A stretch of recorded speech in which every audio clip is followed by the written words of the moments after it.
level 4, you've come a long way. And so now the concepts start revealing themselves a little more, and there's a very important one that you really should start to understand by now. That's fainting. And no, we don't talk about the Victorian pearl clutching and falling over kind of fainting. No, what we mean here is deception, deceit, and some smoke and mirrors. Okay, so if you load up your punches and you pull it back here before you throw it, your opponent's going to see it coming. And if they do see it coming, then they'll defend. They'll move out of the way. You won't be able to get anywhere with it. Okay, so you can actually use that reaction. You can use that kind of, you can use that sort of stuff to make it easier to hit your opponent. Okay, and this is very relevant for what's coming through the next level, which is parrying. Okay, because feinting is a great way to beat the person who parries a lot. Okay, and we'll get into why a few lessons time. But here, if I just want to punch Yves, he's going to move. Every time he'll move, right? But if I give him something fake, he moves and then he brings himself back to square one, and then I follow up. Okay, so I can make him move without deliberately doing anything. Okay, so I can, and when he comes back, that's when I hit. Okay, I can make him move and then throw my shot. Alright, if I throw the hook, he might bring his hand up to block, which gives me an opening through here. Okay, so there's loads and loads of little nuances that you can use to take advantage of your opponent's reaction. Okay, a couple of those are the hand feint, where you just lift up your hand.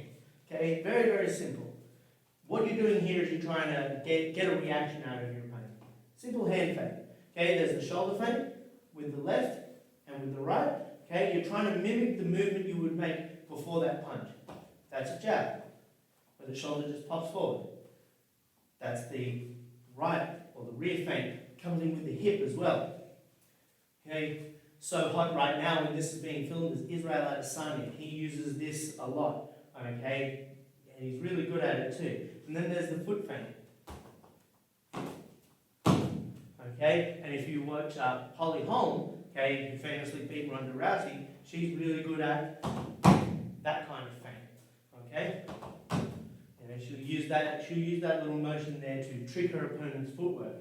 Okay, some common ones. Okay, is here when he moves, then I'll move in on it. Okay, I might hand feint, and when he jabs back at me, there's my pull counter. Okay, favourite of Floyd Mayweather there. I might throw the rear feint when he brings his hands up to block. He'll bring his hands up to block, then I can move in. Another one is the hand feint. I get a lot of people with this. We shimmy this right there. I'll go up here, okay, and it's very, very wild. It's very aloof. It's kind of look over there, hit them in there. Okay, so we can use this kind of deception in a number of ways. And what we'll see soon is we'll see feinting. We'll see how we use our hands to deflect punches. But as I said, this is really important that we don't get too deep into those hand movements, because feinting is how you will counter somebody who does this. Okay, and feinting is just a great way to get clever with boxing.